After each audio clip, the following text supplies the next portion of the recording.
Eh, Hola chicos, chicas, vamos a revisar ahora la clase número 9 que vamos a hablar, bueno, un tema bien interesante en verdad, el que habla de campos magnéticos y fuerzas magnéticas.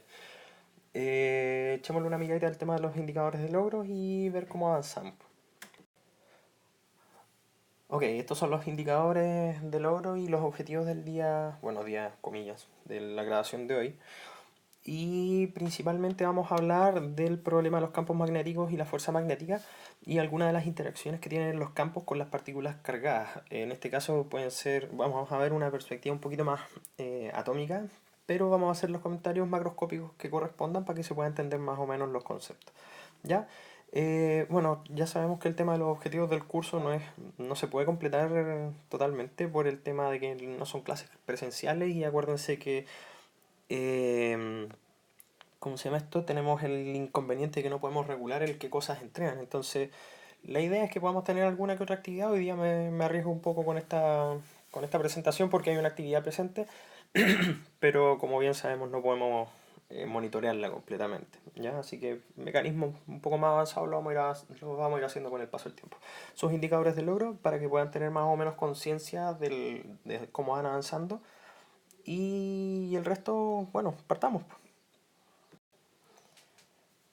Bueno, el problema del magnetismo es bien antiguo.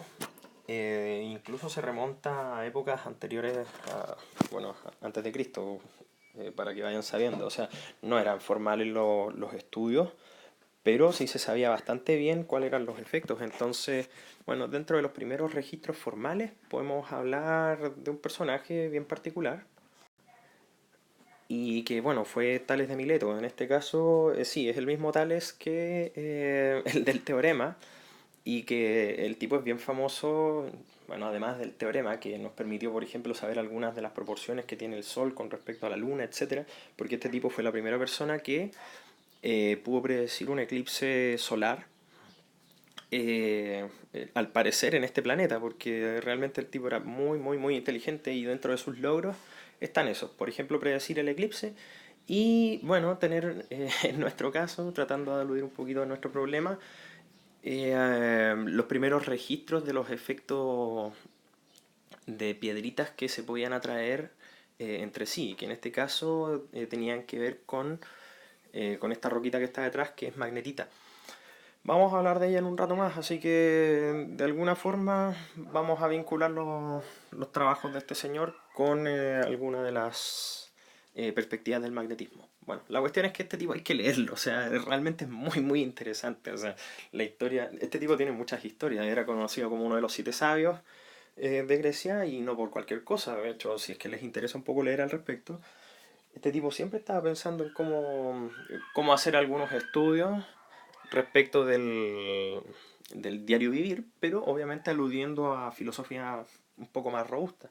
De hecho, llegó a tanto su éxito al respecto y su desinterés quizá por la parte más económica, quizá voy a decir, que quiso probarle mucha gente el hecho de que sus ideas medias locas servían también para otra cosa, porque él también era increpado como otros grandes genios a lo largo de la historia, del, por ejemplo, el para qué sirven las cuestiones, o para qué servían las cosas que él mismo estaba pensando. Entonces, este tipo pudo proyectar, al parecer, hay algunas historias que cuentan que él pudo proyectar, por ejemplo, el, una buena temporada para poder cosechar aceitunas, por ejemplo. Y se dice que el tipo se hizo de algunos terrenos y se volvió, comillas, en esa época, bien pudiente, bien millonario en términos de lo que él pudo proyectar a lo largo de la época. Y solamente lo hizo para poder probarle a las personas que sus conocimientos o sus formas de pensar también podían traerle beneficios, pero si él no los tomaba era simplemente porque no las quería nomás, no porque no podía. Bueno, cosas locas, para poder conversar un poco e introducir un poco el tema del magnetismo. Insisto, los primeros estudios del magnetismo, declarados por lo menos a lo largo de la historia, vienen de Tales. Avancemos entonces. Dentro de las propiedades que podemos conversar, tienen que ver algunas de las características de un imán, o de estas piedritas que son tan particulares, que son la magnetita. Bueno, una de las cosas relevantes es que todo imán siempre va a tener dos polos. Siempre, siempre. O sea, no existe un solo norte, no existe un solo sur. Cuando se fractura un imán, o sea, voy a ponerlo así, después lo borro. Si fracturamos un imán pensando en que este tiene un norte y un sur, originalmente, cuando lo rompemos, se va a transformar esto en un norte, en otro norte y en otro sur. O sea, cuando uno corta un imán, lo que obtiene no son dos polos separados, sino que lo que obtiene son dos imanes, literalmente. ¿Ya? ¿Cómo se, cómo se hace esa afirmación o cómo se entiende esa afirmación en física en general? Se dice que no existen los monopolos magnéticos. Y esa es una propiedad tremendamente relevante para poder describir todo el magnetismo. De hecho, después vamos a hablar un poquito quizá de las ecuaciones de Maxwell. Falta una clase para eso lo vamos a ver en marzo probablemente, pero eh, la cuestión es la siguiente, que los imanes no pueden tener polos aislados. Siempre, siempre debe existir un norte y un sur. Eso hace después, bueno, vamos a ponerlo así, que se generen nuevas propiedades dentro del imán, dentro de las cuales, bueno, vamos a nombrar las siguientes.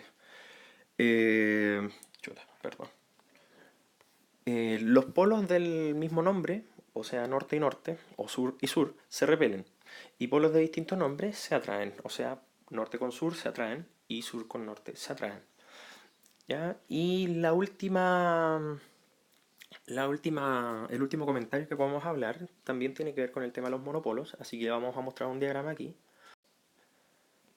Y bueno, tiene que ver con algunas de las propiedades del cómo interactúan estos polos.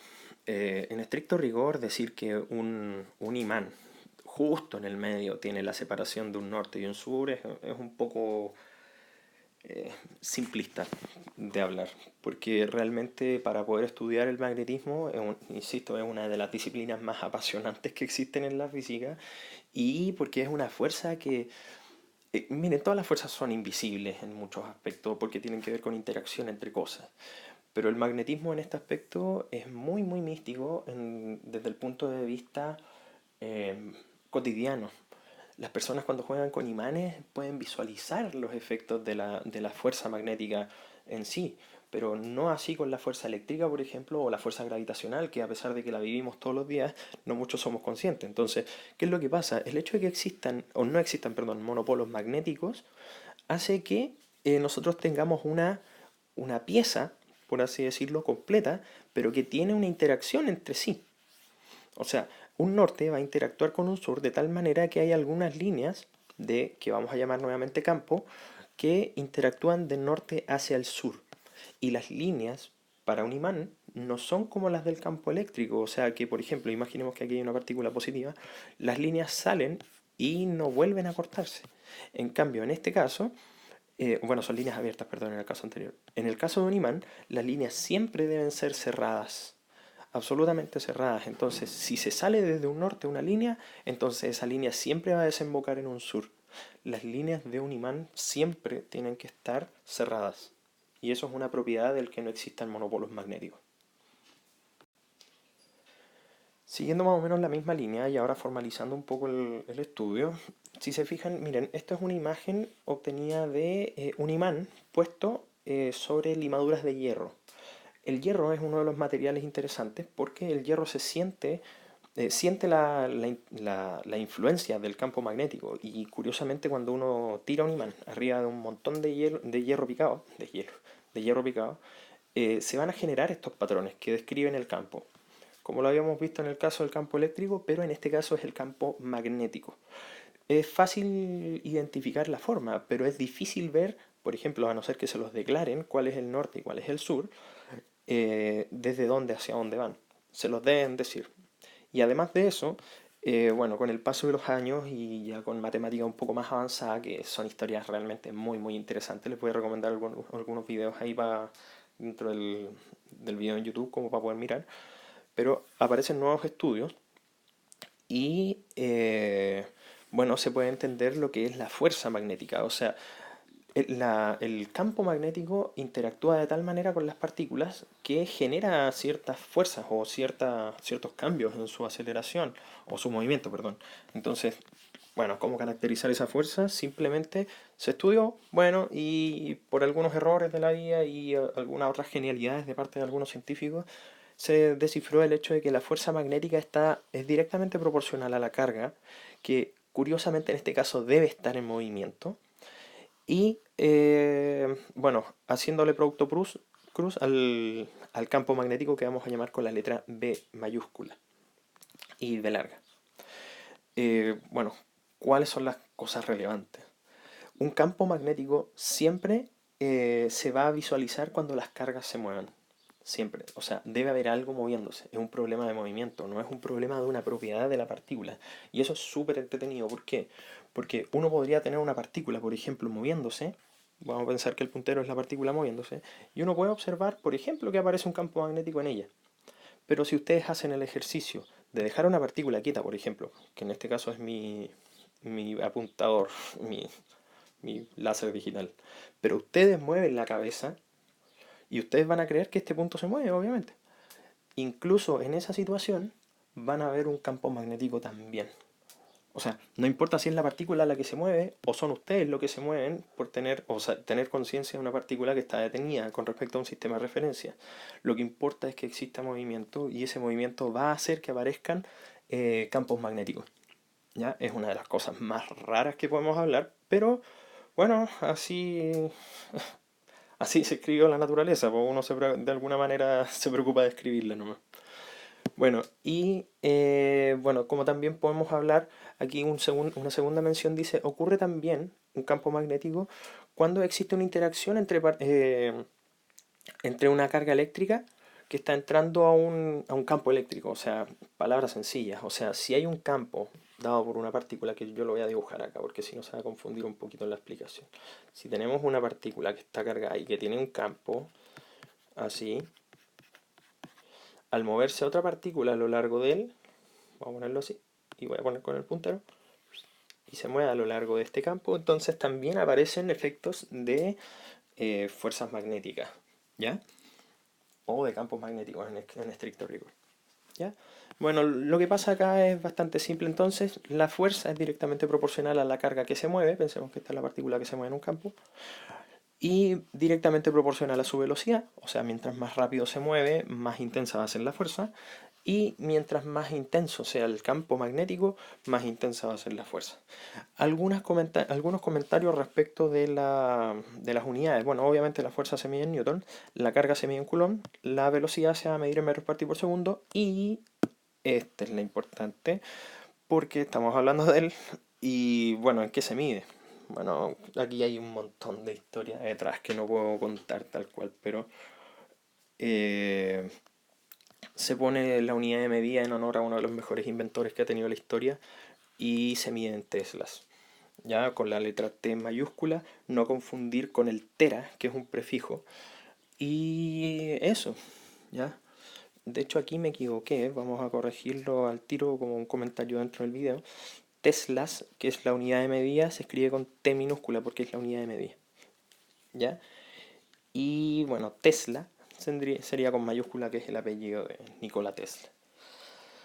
Bueno, vamos avanzando entonces. A manera de repaso, bueno, es importante hacer el símil entre la realidad y el modelo. Tenemos el resultado de, por ejemplo, la interacción entre un imán y limaduras de hierro que se observa acá. Y bueno, obviamente no olvidar el tema del que no existen los monopolos magnéticos y eso hace que las líneas de campo sean cerradas. ¿Qué es lo que pasa con nosotros ahora para poder describir esta naturaleza? Vamos a pensar que un imán puede ser descrito de esta manera y representamos las líneas de campo por vectores o campos vectoriales que le vamos a llamar, que parten desde el norte y terminan en el sur. Como comentario también relevante, no todos los materiales son magnéticos y bueno, tampoco no todos los metales son susceptibles a percibir el campo o a generar influencias sobre el campo magnético. En general se conocen unos cuantos elementos que tienen propiedades magnéticas, por ejemplo, bueno, que son atraídos por imanes, en palabras fáciles, que es el hierro, el níquel y el cobalto, que bueno, tienen características bien particulares que tienen que ver también con electrones libres, etcétera, cosas un poquito más finas de análisis. Pero importante resaltar su existencia porque, por ejemplo, el cobre no siente la influencia de un imán. Un imán no puede ser pegado en cobre, para que lo tengan claro, ¿ya? Pero sí puede estar pegado en hierro. Dentro de las aplicaciones tremendamente interesantes que puedo por lo menos mencionar, miren, yo quise poner hartos detalles con respecto a esto porque, bueno, en verdad podemos hablar prácticamente todo el día de campos magnéticos y del cuál es la influencia de toda esta cuestión sería, bueno, súper relevante por lo menos para que pudiesen tener algo de bagaje cultural en este aspecto, pero traté de seleccionar algo sencillo y de lo cual a lo mejor les pudiese motivarse a poder investigar. Lo más evidente, obvio, tiene que ver con el campo magnético terrestre y el hecho de que exista y que las brújulas funcionen, por ejemplo, en nuestro, comillas, diario vivir o en la navegación, tiene que ver principalmente porque si pensamos en la naturaleza de las fuerzas magnéticas o del cómo aparecen los campos magnéticos que les mencioné hace un rato, la evidencia de que exista un campo magnético en la Tierra tiene que ver principalmente porque hay cargas moviéndose en su interior. Es evidencia, por lo menos el campo magnético terrestre es evidencia de que hay algo moviéndose en el núcleo. Y en base a esto también podemos tenerlo como evidencia de que debe haber un núcleo metálico en la Tierra movilizándose. Es una cuestión brutal, pero sí, al parecer es bastante real. El hecho de que existe un bloque gigante de hierro metido dentro del planeta es bien plausible y en cierta forma los modelos apuntan a que eso es verdad. Datos frikis para que ustedes puedan saber. En general el color rojo de los imanes o de las brújulas está asociada al polo norte. Pero es bien entretenido el hecho de que el polo norte magnético no es lo mismo que el polo norte geográfico o el polo sur geográfico en este caso. El polo norte magnético, primera cosa relevante, está relativamente cerca del polo sur geográfico. De hecho, por eso sale América del Sur aquí. El norte magnético es el sur geográfico. Y no coinciden tan bien, para que ustedes sepan. Realmente no coinciden tanto. ¿Por qué funcionan las brújulas? Bueno, porque la Tierra es bien grande y la precisión que requiere la brújula, o por lo menos para la navegación, no es tan grande. O sea, hoy día tenemos el GPS, así que las brújulas quedaron pasadas de moda hace muchos años. Pero un dato interesante es que el polo sur geográfico es el polo norte magnético. Otra cosa también relevante es que les adjunté esto si es que las quieren investigar, sobre todo a la gente que le guste la biología, que existen algunas bacterias, algunos bichitos ahí, que si mal no recuerdo se llaman bacterias magnetotácticas, y que yo lo encontré pero fantástico, ¿eh? Es como los camarones, o sea, sin divagar demasiado, es como hay algunos pequeños camarones o crustáceos, si mal no recuerdo, que dejan ciertas piedritas dentro de su cuerpo y para poder determinar dónde está la gravedad. O sea, si tienen un círculo, por ejemplo, donde dejan una piedrita, si la piedrita entra en contacto con el sensor de abajo, entonces el bichito sabe que hacia abajo está la gravedad. Si está por acá, bueno, sabe que va para allá, etcétera. Así le permite orientarse, por ejemplo, bajo el agua. En este caso, estos bichitos tienen un montón de piedritas de magnetita, cristales pequeños, y ¿cuál es su gracia? Les permite a estas bacterias orientarse en campos magnéticos para poder optimizar quizás, quién sabe qué cosa, a lo mejor espacio o generar, ¿cómo se llama esto? Respuestas que puedan favorecer el aprovechamiento del medio en donde viven. O sea, cuando yo leí esta cuestión lo encontré pero fantástico y una cuestión que vale la pena echarle una miradita. Y dentro de las cosas más relevantes como para poder conversar, eh, bueno, esto es relativamente nuevo, así que yo lo pongo con harto cuidado porque las referencias que he obtenido al respecto igual todavía merecen su trataje. Y la cuestión es la siguiente, que al parecer las aves tienen en sus ojos, literalmente en sus ojos, así que sí, créanlo, una proteína llamada CRI4 y que al parecer, todo indica que hace que las aves tengan una visual del campo magnético terrestre. O sea, lo que antiguamente no entendíamos muy bien, por ejemplo, con las palomas mensajeras, cómo le hacían para poder volver a la casa y cómo lo hacían para poder navegar a lo largo del mundo sin perderse, y así como bueno, la paloma, muchas otras aves, eh, al parecer todo tiene que ver con algo en sus ojos. O sea, antiguamente se creía que había una especie de brújula en su cabeza, porque al parecer cuando le ponían algunos imanes en la cabeza, algunas palomas se perdían. No estoy seguro que tan verdad sea eso, pero realmente es súper, súper interesante. Les puedo citar ahí el paper del cómo es posible que los ojos de un ave puedan observar el campo magnético terrestre. O sea, aquí hay una especie de modelación respecto del cómo lo vería, ¿ya? Y el cómo interactúa el campo magnético terrestre a lo largo, no sé, del cielo. Bueno, en fin, son cosas como para poder conversar y trabajar. En fin, después de conversar algunas aplicaciones interesantes del magnetismo, bueno, discutamos la parte un poco más algebraica y o vectorial, vamos a decir así. La fuerza, como habíamos dicho hace un rato, la fuerza de Lorentz o la fuerza magnética es directamente proporcional a la carga que está en juego o la carga que se está moviendo a una velocidad v, pero si se fijan, la fuerza, la dirección y el sentido de la fuerza está determinada por el producto cruz entre el vector de velocidad y el vector de campo magnético. Entonces, si ustedes recuerdan quizá algunas clases de matemáticas, ustedes deben saber que al hacer b minúscula, b corta, cruz, b larga, que en este caso es velocidad, cruz, campo, deberíamos obtener un vector que es perpendicular a esos dos. O sea, es bien loco porque si una partícula se está moviendo para un cierto lado y el campo está para otro, entonces la fuerza va a ser perpendicular a esos dos. Entonces, ¿qué es lo que hay que hacer? Bueno, el producto cruz se entiende mediante la regla de la mano derecha. O sea, si la partícula, pensemos que es positiva, se mueve en esta dirección, por ejemplo, como muestra este diagrama, estos dos diagramas son muy similares porque hablan más o menos de lo mismo. Si uno tiene una velocidad de una partícula positiva hacia allá y que se está moviendo a lo largo de un campo que es perpendicular a ella, entonces la fuerza magnética va a ir hacia arriba, o sea, la partícula va a ser empujada hacia arriba. Otra forma de verlo es ocupando la regla de la mano derecha, pero ocupando la tríada de dedos, el dedo pulgar, el índice y el medio, en el cual la fuerza va a ser el dedo gordo y el dedo medio va a ser hacia donde apunta la carga, la velocidad de la carga positiva. ¿Ya? Por eso sale una I ahí, porque puede uno entenderlo como corriente. Vamos a hablar de eso luego. Y otro caso muy interesante de regla de la mano derecha, que también tiene que ver con la regla del tirabuzón, que le llaman, es que si ustedes tienen un movimiento de cargas, por ejemplo, en un cable, y también puede ser una carga libre, por si acaso, que se está moviendo hacia la derecha en este caso, el campo magnético que va a aparecer en la carga va a ser rotante alrededor de ella. O sea, en palabras sencillas, que es lo que muestran las brújulas acá, si ustedes hacen la regla del tirabuzón, la regla de la mano derecha va a decir que al moverse una carga positiva hacia la izquierda en este caso, va a generar un campo alrededor de ese cable o alrededor de esa trayectoria de tal manera de que se generen vectores de campo, por ejemplo abajo en esa dirección y arriba en la dirección opuesta, o sea en el sentido opuesto, perdón. ¿Ya?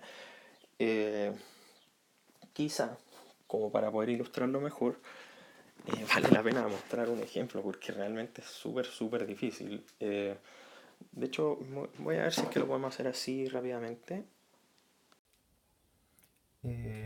Bueno, aquí tengo esta es mi casa, aquí tengo una lámpara y si se fijan, pensemos que hay una carga positiva moviéndose hacia allá, hacia arriba. La regla del tirabuzón dice que si tú alineas el dedo gordo en la dirección en la cual se mueven las cargas, va a aparecer un campo magnético rotante alrededor de estas.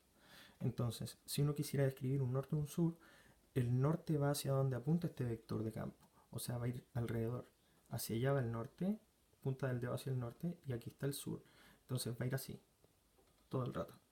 ¿Ya? A medida que las partículas se vayan moviendo, va a aparecer un campo magnético rotante alrededor de ese cable. ¿Ya? En el caso de que ustedes quieran describir, por ejemplo, el movimiento de la corriente, ocupen la regla de la mano derecha. En el caso de que quieran describir el movimiento de un electrón, ocupen la mano izquierda, porque la mano izquierda de alguna manera les va a servir para poder describir las partículas que son cargadas negativas. Estas dos, ¿cómo se llama esto? Estas dos reglas funcionan súper bien con el tema del magnetismo. ¿Ya? Así que para que lo consideren ahí el tema del cable.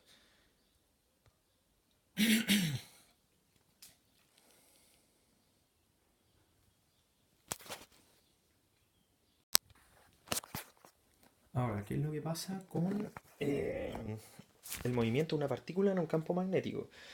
En general ustedes van a tener una situación como la que se muestra en este diagrama. Podemos tener una partícula positiva o una partícula negativa, y aquí en este caso el campo magnético es entrante. En general, acuérdense, el campo magnético se denota con la letra B larga y mayúscula. ¿Ya? Siempre va a ser vectorial, y en general, como para fines de ejercicios, el campo casi siempre va a apuntar o hacia adentro de la pantalla o hacia afuera. ¿Ya? Así que para que lo tengan presente. Bueno, como ya les mencioné hace un poquito, pueden ocupar una regla de la mano derecha para las partículas positivas y una regla de la mano izquierda para las partículas negativas. En este caso, ¿qué es lo que pasa? Acuérdense que cuando existe una partícula en movimiento aparecen fuerzas magnéticas. Y en este caso, creo que debería grabar de nuevo, así que vamos a poner un videito aquí. Bueno, aquí, ¿qué es lo que ocurre? Si ocupamos la regla de la mano derecha porque tenemos una partícula positiva, dedo gordo apunta en la misma dirección del movimiento y el campo es el que mantiene, o sea, es el que se alinea con los dedos. Entonces, si se fijan, tenemos la fuerza, o sea, el movimiento hacia allá, el campo se alinea hacia el frente porque va hacia allá, el campo es entrante, y fíjense, la palma apunta hacia arriba. Entonces, ¿qué es lo que pasa? Esta partícula al meterse en este campo magnético siente una fuerza hacia arriba, por ende la empieza a movilizar.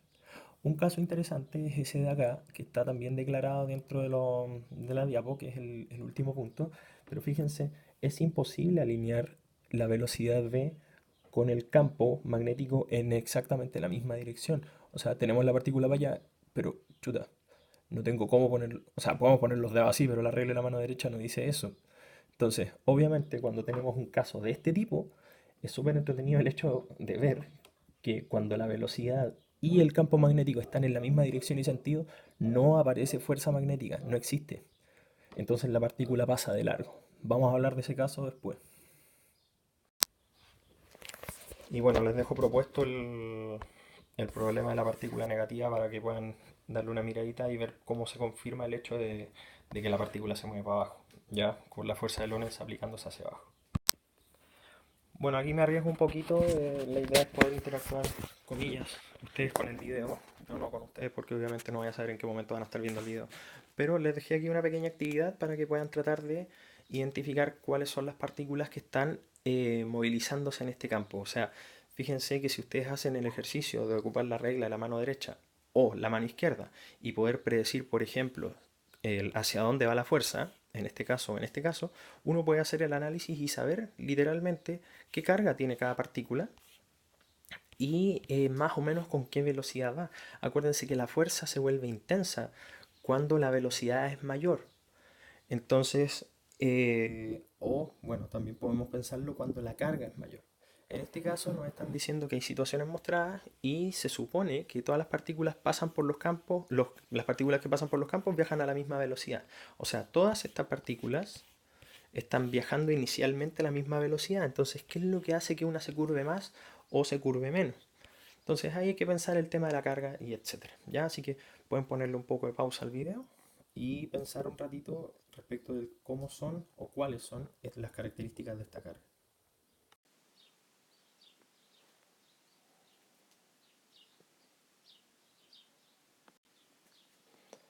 Bueno, ojalá te hayas podido motivar un poco con la actividad, pero bueno, llegó el momento de dar algunas de las respuestas. En el primer caso es bastante sencillo. Tenemos tres partículas en la situación 1 y el campo es entrante. Así que lo que podemos observar de esta primera partícula es que si se cumple la regla de la mano derecha, y que efectivamente es así, esta partícula debería ser positiva. Esta es muy sencilla porque como no se ve afectada por el campo, esta partícula debe ser neutra, así que pasa de largo. Y en el otro caso, esta partícula cumple con la regla de la mano izquierda, así que debe ser una partícula cargada negativamente, que se mueve por este campo. Ahora, es un poquito distinto el efecto de la situación 2, porque tenemos distintas curvaturas. Así que obviamente aquí tenemos situaciones un poco particulares, ¿ya? Así que si se fijan, tenemos efectos opuestos y el campo está en la dirección, o sea, en el sentido opuesto. Este está saliendo, sale de la pantalla. Entonces, ¿qué es lo que pasa? Tenemos el efecto inverso. Estas deben ser partículas probablemente ¿cómo se llama esto? Negativas. Negativas, porque si se mueven hacia arriba en un campo saliente, fíjense que cumple con la regla de la mano izquierda. Ponga la mano izquierda, dedo gordo moviéndose hacia la derecha y la palma va a quedar apuntando hacia arriba, porque el resto de los dedos tiene que hacer que salga de la pantalla. Ya, ahora, esta de acá debe ser positiva, porque tiene el efecto contrario, o sea, es al revés, ocupen la regla de la mano derecha. Y si se fijan, la curvatura es pequeña, así que lo más probable es que, como todas van a la misma velocidad, lo más probable es que esta tenga una carga relativamente pequeña. Ya sabemos que no es el tema, el campo va a ser constante y como las tres tienen la misma velocidad, el único factor que determina la curvatura va a ser la carga, cuánta carga tienen. Así que esta debe ser una carga relativamente pequeña en comparación a estas dos que se curvan más. ¿Y cómo comparamos esta o esta? Bueno, es bastante sencillo. La que se curve más es la que sintió mayor fuerza. Y en este caso debe ser la partícula 1, que tiene mayor curvatura. Eso implica necesariamente que la partícula 1 tiene más carga negativa que la partícula número 2. ¿Ya? Eso es como para el análisis y confirmar que ojalá puedan entender el tema de la regla de la mano derecha. Siguiendo más o menos la misma línea de análisis anterior, que el cómo se mueve una partícula en un campo magnético, una partícula cargada, fíjense que si tenemos una partícula que se mueve a una cierta velocidad en un campo magnético, va a torcer su movimiento de tal manera que hay una fuerza constante aplicándose eh, en el movimiento. Entonces, llega a ser tal el movimiento generado por esta fuerza que cuando una partícula se mete dentro de un campo magnético, una partícula cargada se mete y empieza a curvarse, la curvatura genera una circunferencia. Y por esa razón es fácil ver que la fuerza magnética, como es perpendicular siempre al movimiento de la trayectoria, es como si fuese una fuerza centrípeta. Y si se acuerdan de mecánica, en su curso pasado, podemos entender que al generarse la trayectoria, la fuerza magnética está siendo igual a la fuerza centrípeta. Si eso es así, eh, esto es un cálculo bastante interesante a mi gusto, muy bonito, porque realmente ocupando mecánica clásica podemos trabajar con cuestiones de electricidad y magnetismo bueno, que nos dan realmente tremendos resultados. O sea, la fuerza magnética va a ser igual a la fuerza centrípeta. Calculamos la fuerza magnética, que si se recuerdan bien las propiedades del producto Cruz, quiere decir lo mismo que multiplicar la magnitud del vector B, la magnitud del vector B larga, que es el campo, por el seno del ángulo que forman B y B. Y en el caso de que estos sean perpendiculares, por ejemplo, la velocidad va a ser perpendicular al campo, que en estas situaciones va a ser siempre así, el seno vale 1, porque es el seno de 90.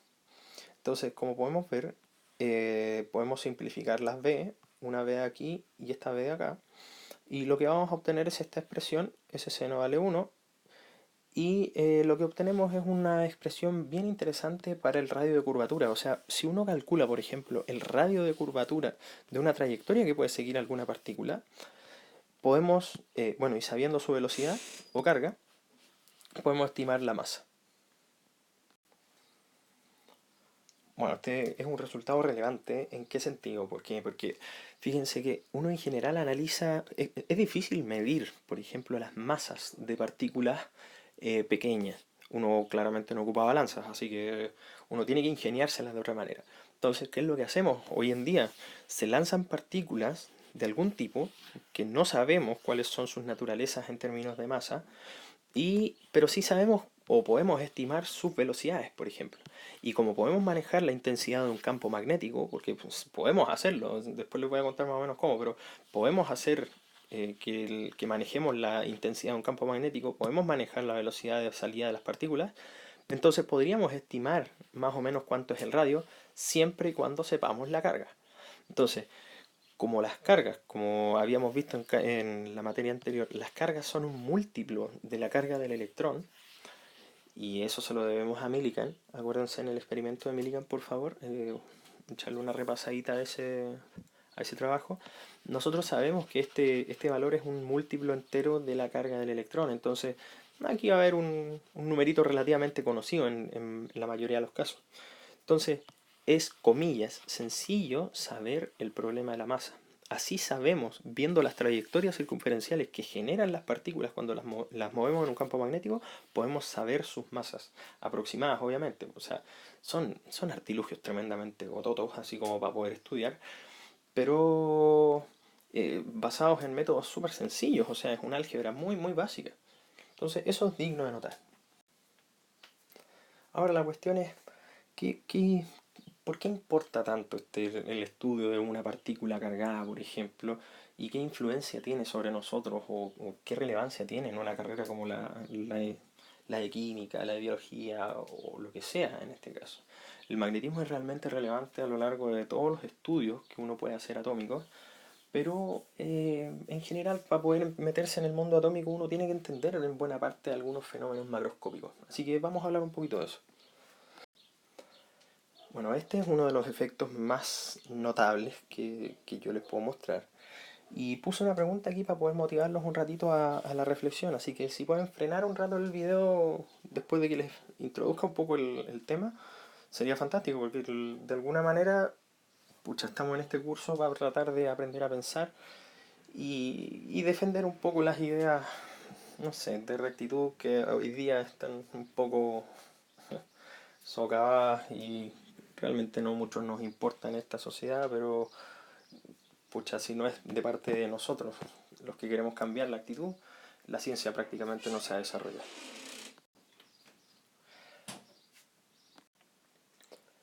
En fin, el tema es el siguiente. ¿Por qué el campo magnético terrestre nos protege entonces de la radiación solar? Es una buena pregunta como para partir la reflexión, así que voy a poner un pelito de silencio para que pongan pausa y bueno, les cuento un poco la respuesta en un rato.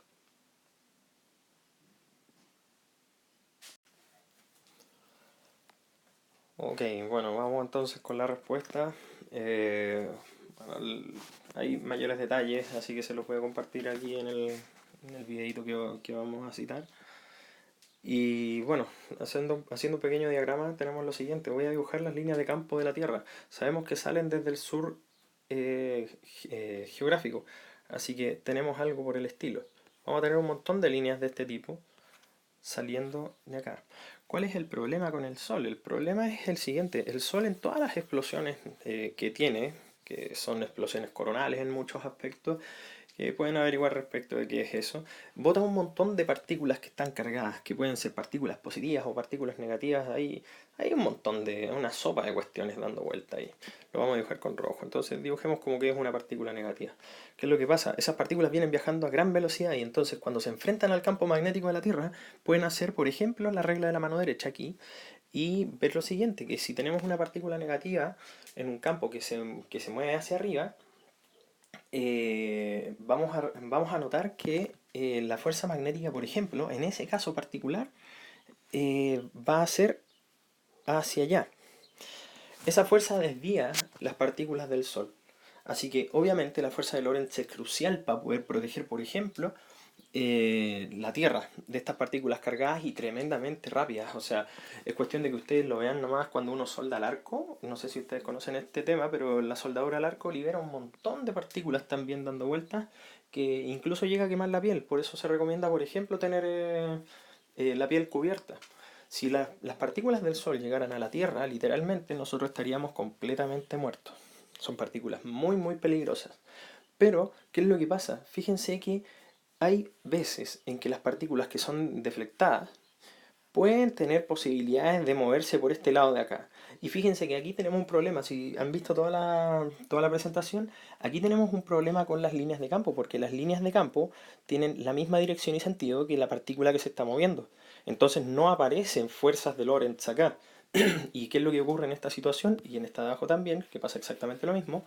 Como tenemos la misma dirección y sentido, o sentido opuesto, del movimiento de la partícula versus el campo, entonces no aparece fuerza de Lorentz, por ende en estas partes la Tierra es vulnerable. ¿Qué es lo que pasa? En esas secciones, las partículas cargadas y que se mueven tremendamente rápido, entran en interacción con la atmósfera en este sector de acá, y haciendo que la energía que de alguna manera traen por traslación, o grandes energías de traslación, se transforme después en energía luminosa y que genere uno de los efectos que a mi gusto es de los más bellos que uno puede por lo menos tratar de explicar a través de esta materia. el, el efecto de las auroras boreales. Entonces, bueno, lo que ustedes observan ahí, si se fijan, todas las auroras tienen este matiz como de que hay algo viajando desde afuera o desde arriba, por así decirlo. ¿Se fijan? Esas son solamente partículas que vienen desde el Sol y que están interactuando con la atmósfera y generan esta especie de, no sé, como sopa, que en realidad es magnífica. ¿Y qué es lo que hace? La energía que traen esas partículas se libera como luz de ciertos tipos, en este caso son ciertos tipos de colores, que uno reconoce características bien notorias aquí en las auroras. ¿Ya?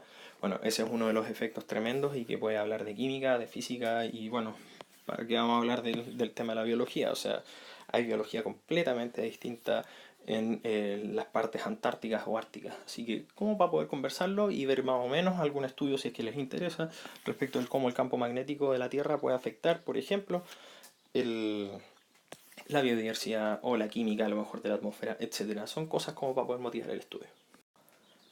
Ya acercándonos al final de los efectos de las fuerzas magnéticas, está el efecto que les había comentado, que tiene que ver con la regla del tirabuzón.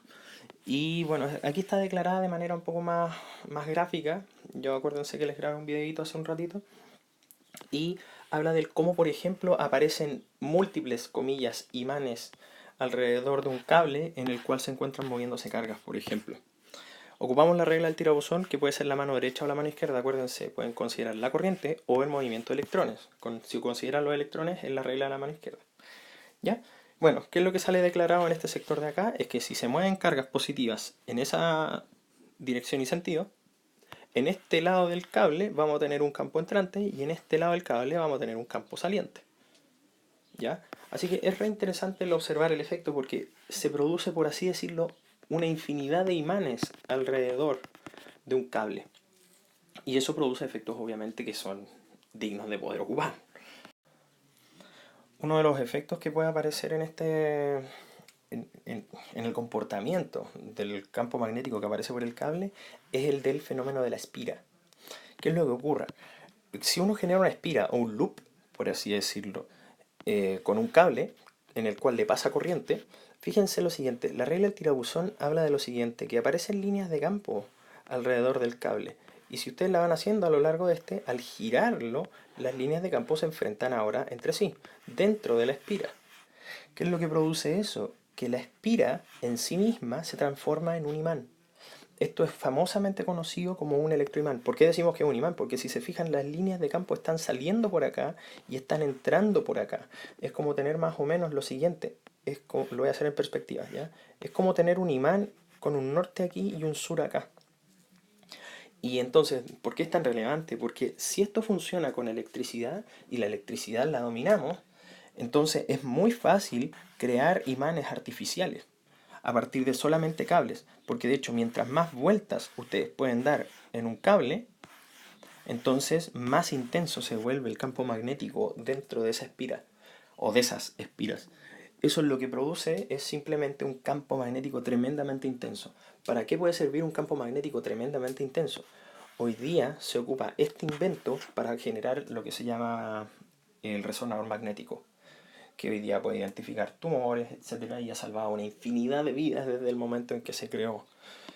No vamos a entrar en detalles, pero este invento claramente es clave para poder entender, por ejemplo, problemas biológicos o el problema de las imágenes, del cómo observar el cuerpo humano, por ejemplo, sin cortarlo, que es tremendo, o sea, el concepto es gigantesco, ¿ya? No vamos a entrar en detalle, insisto, pero que se entienda el hecho de que cuando ustedes generan una espira, aparecen campos magnéticos alrededor de ese cable que podemos modificar porque el cable se puede doblar, de tal manera que a nosotros nos favorezca y las líneas de campo se vayan acoplando entre sí y mientras más se suman, más intenso es el campo. Y bueno, como última aplicación a este efecto que tienen los cables, podemos tener, por ejemplo, dos cables que tienen la corriente en el mismo sentido. Que eso es re interesante, ¿por qué? Porque todos los cables del tendido eléctrico funcionan así, o sea, vienen del sistema interconectado central y nos entregan a nosotros la corriente, o bueno, en verdad, el voltaje suficiente para poder movilizar cargas y hacer que las cosas funcionen. Pero no solamente ocupamos un cable, pues, de hecho ocupamos varios. Entonces, ¿qué es lo que ocurre con con este efecto? Si ustedes hacen el análisis al respecto y ocupan la regla de la mano derecha, se van a fijar que existe una fuerza de Lorentz, que vamos a dibujarla aquí solamente para el primer caso. Fíjense que tenemos aquí un campo magnético y en este cable que está corriendo cargas también, estas cargas que están aquí están siendo influenciadas por el campo magnético generado por el cable del otro lado. Entonces, ¿qué implica eso? Que aquí tú vas a tener un campo magnético hacia abajo y teniendo una velocidad de cargas hacia allá. Por ende, eso implica que tú vas a tener una fuerza, que la voy a dibujar con verde, que va hacia allá. O sea, va hacia el cable. ¿Qué es lo que pasa? En palabras sencillas, si tú tienes dos cables que tienen el mismo sentido de corriente, este va a hacer que el otro se acerque a él. Y el efecto es el mismo de este sobre el otro. Así que van a tener una fuerza para el otro lado. O sea, palabras mucho más simples todavía. Si tú tienes dos cables con el sentido de la corriente en la misma dirección, esos cables se atraen entre sí. Y eso explica el por qué, por ejemplo, en el tendido eléctrico muchas veces ustedes van a encontrar unas piecitas como que agarran los cables, que son como ganchitos, y los separan entre sí. Porque los cables no se pueden tocar. O sea, bueno, obviamente algunos sí. Pero estos cables que tienen corrientes tremendamente grandes no deberían estar cerca. Porque se atraen muy, muy fuerte. ¿Ya? Bueno, son de las tantas aplicaciones que uno puede tener. Ahora, eso es aplicaciones con cables, etcétera.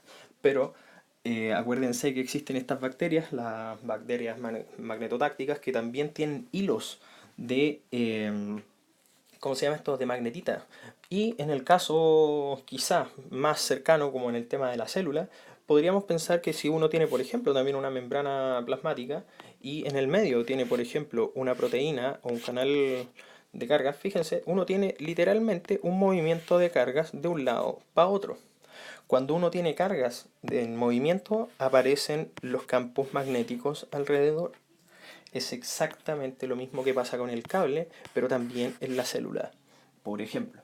Así que no se queden solamente con la cuestión básica de que de alguna manera uno teniendo cables o teniendo fuerzas magnéticas o cumpliendo las reglas de Lorentz, uno ya cumple con el curso, sino que realmente traten de ocupar este aprendizaje para tratar de proyectarlo. Siempre que existe movimiento de cargas, aparecen campos magnéticos. Palabras simples. Siempre que existe movimiento de cargas, aparecen imanes alrededor de las cosas.